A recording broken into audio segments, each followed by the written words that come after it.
Hi Math 8, this is Mrs. Cowles, and today we're going to take a look at notes number 4, lesson 2 for multi-step equations, variables on both sides. This lesson focuses on learning target number 18, how to solve an equation with variables on both sides, as well as learning target number 19, how you have to combine like terms first in order to solve a multi-step equation with variables on both sides. For this notes, you will need your notes, a pencil, eraser, a calculator. Please rewind and pause this video as needed. Solving equations with variables on both sides. To solve equations with variables on both sides, you must first collect the variable terms on one side of the equation and the constant terms on the other side of the equation.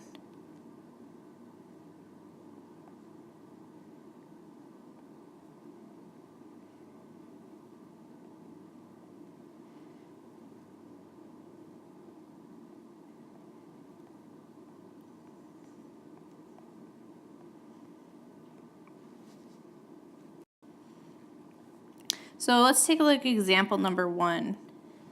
Slide this up a little bit here. Okay, so for example number 1, we want to solve this equation. We're going to start by drawing our line through our equal sign to help us separate the left and right side. As we take a look at this problem, we see we have variable terms on both sides of our equation. I have a 7x on the left-hand side and a 3x on the right-hand side. So, when we have variables on both sides, step 1 is to simplify each side of the equation. This can be done by combining like terms or using the distributive property. If we take our hand and cover up the right-hand side, we look at the left side, 7x plus 2. These are not like terms. 7x plus 2 cannot be put together, so the left side is as simplified as it can get. Cover up the left-hand side and take a look at the right-hand side. We have a 3x minus 1. Again, they are not like terms, so we are not able to combine them together. The right side is as simplified as it can get. So step 1 is already done in this case. Each side is already simplified. Step 2, we're going to move the variable terms to one side of the equal sign. To move variable terms, you either do this by adding or subtracting. So we have a choice. We can get rid of a 7x or a 3x. Our goal is to get rid of it to make it balance to 0. I like to choose the smaller of the two variable terms, but you could do either one. The reason I choose the smaller is this way you don't have to deal with as many negative numbers. So I'm going to get rid of the 3x. Since I have a positive 3x, to get rid of the 3x, I'm going to subtract 3x. Because again, our goal is to make one of them go away to balance out to 0. So I subtract 3x from the right to keep it balanced. I must subtract 3x from the left side. So now let's work this out. 7x minus 3x gives me 4x. Bring down the plus 2. Bring down the equals. 3x minus 3x goes to 0, meaning it's gone. All I have left is a minus 1. We'll bring that down as a negative 1. Now we have a two-step equation. We're going to solve for 4x. First, by subtracting 2 from both sides. 4x equals negative 1 minus negative 2 gives us a negative 3. To solve for x, we're now going to divide by 4. And we get x equals 0 or negative 0.75. Now, we need to know if this is right. Yes, it is possible to get decimal answers, so let's see if it checks.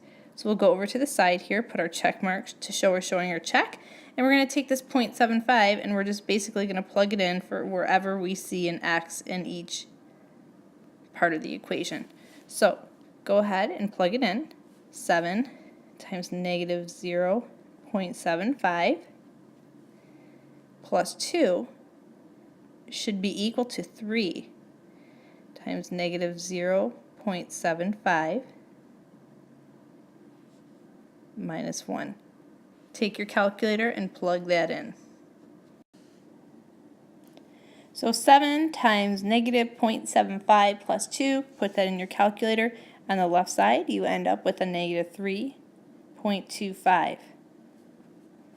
Plug the other side in your calculator. 3 times negative 0.75 minus 1, and you're going to end up with a negative 3.25.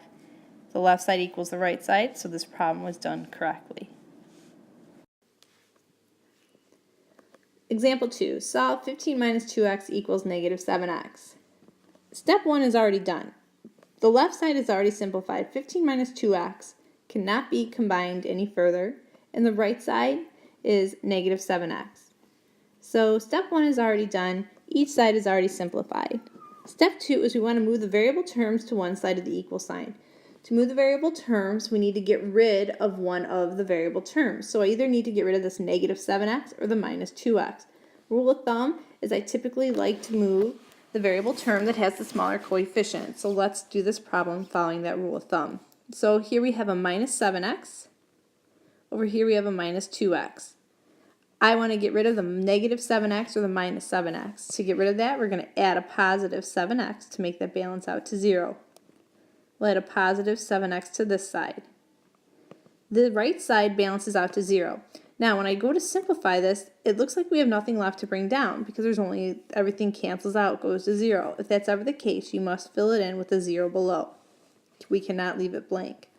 We're going to bring down the 15, and we have a negative 2x or minus 2x plus 7. That gives us 5x. Again, you can always just bring a plus sign down and then add the 5x.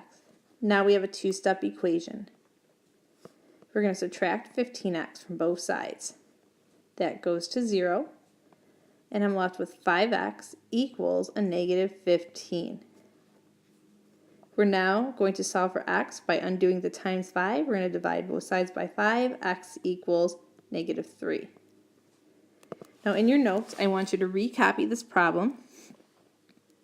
15 minus 2x equals negative 7x, and we're going to try it one more time. Did we have to move the negative 7x? Did we have to get rid of the negative 7x in order for this problem to get an answer of x equals negative 3? Well, let's try moving the minus 2x. So we're going to get rid of the minus 2x, and we're going to get rid of the minus 2x by making it go to 0 by adding 2x. If I add 2x to the left, I have to add 2x to the right. That'll cancel out to 0, and I have left 15 over here that I can bring down to fill in. Negative 7x plus 2x is a negative 5x.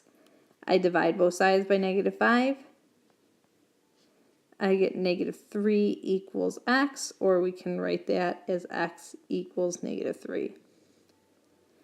We see that we solved it both ways, and we came out with x equals negative 3. Again, you can check your answer to plug it back in. 15 minus 2 times negative 3. That's the left side. On the right side, we have negative 7 times negative 3. If you work both of those sides out, you come out to find that 21 equals 21, and that you did it correctly. All right, example number 3. Solve 8 plus 8n plus n equals negative 7 plus 1 plus 4n minus 2n. So step 1 is to simplify each side. So let's draw a line through our equal sign, and let's take a look at our left side. What are like terms that we can combine together? I have a positive or a plus 8n plus an n. So I can simplify this. I'm going to bring down the 8 plus 8n plus n. We can put a 1 in front of that if it helps you see it. That becomes 9n. That side is now simplified. Bring down your equal sign, and let's simplify the other side. I'm going to put circles around the constant terms. Negative 7n plus 1. I circled the plus 1 to show me that I should add. Negative 7 plus 1 gives me a negative 6. Here, I'm going to put boxes around the variable terms, plus 4n to show me it's a positive 4n, and I'm going to subtract a 2n. 4n minus 2n, you can always bring a plus sign down. 4 minus 2 is 2n. The right side is now simplified. Move on to step 2. We're going to move the variable terms to one side of the equation. Again, I cannot just put a 2n on the other side. I have to get rid of one of the variable terms by making it go to 0. So I have a choice here of getting rid of the plus 9n or the plus 2n. I am going to move the smaller one to deal with less negative numbers. So I'm going to get rid of the plus 2n by subtracting 2n. That'll balance that side out to 0. I'm going to subtract 2n on this side, and I'm left with 8 plus 9 minus 2n is 7n equals negative 6. Now we have a two-step equation. We're going to subtract 8 from both sides. 8 and minus 8 will go to 0. 7n equals negative 14. Divide both sides by 7. N is equal to a negative 2. Now, once again, we do want to check our answer to make sure that we did it right. So we can go over here and put a check sign, and we're going to plug it in. We have 8 plus 8n, so that'd be 8 times negative 2 plus negative 2. That will be the left side. That should be equal to negative 7 plus 1 plus 4 times negative 2 minus 2 times negative 2. All right, so take your calculator and plug this side in right here. You have 8 plus 8 parentheses negative 2, and we're going to add a negative 2. On the left side, you end up with a negative 10. On the right side, when you plug it in, you have a negative 7 plus 1 plus 4 times negative 2 plus negative 2, and you end up with negative 10. So we see that we did come up with the correct answer, n equals negative 2. All right, last question. Step 1, simplify each side of the equation. So draw your line, look to the left side. X plus 6 cannot be simplified. It is already done. We look to the right side. We look to combine like terms. I have a positive x. Again, you can put a 1 in front of it if you want. And I have a plus 5x. 1x plus 5x. We can combine those together to get a 6x. I have a minus 6 or a negative 6 and a minus 8. Negative 6 and a minus 8 is a minus 14 or a negative 14. The left side was already simplified, so we just bring it down. Step 1 is done. We simplified each side. Step 2, we're going to move the variable terms. Again, you can put a 1 in front of the x, and I can either move the 1x or I can move the 7x. I'm going to get rid of the 1x because it's smaller. To get rid of a 1x, we're going to subtract 1x. Subtract 1x from the other side. That'll go to 0, and I'm left with 6 equals 5x plus negative 14. Now we have our two-step equation. We're going to add 14 to both sides. 20 equals 5x. Divide both sides by 5, and we get 4 equals x, which we can write our answer as x equals 4. To check it, you're going to plug it back in to know that you got it right. So we're going to plug 4 plus 6. That should be equal to negative 6 plus 4 minus 8 plus 5 times 4. So use your calculator, plug that in. 4 plus 6 is 10. That you should be able to do in your head. And then double check. Negative 6 plus 4 minus 8 plus 5 times 4. That also equals 10. So this problem is done right. Okay, Math 8, this is an introduction to solving equations with variables on both sides. Rewind this video as needed and have a good night.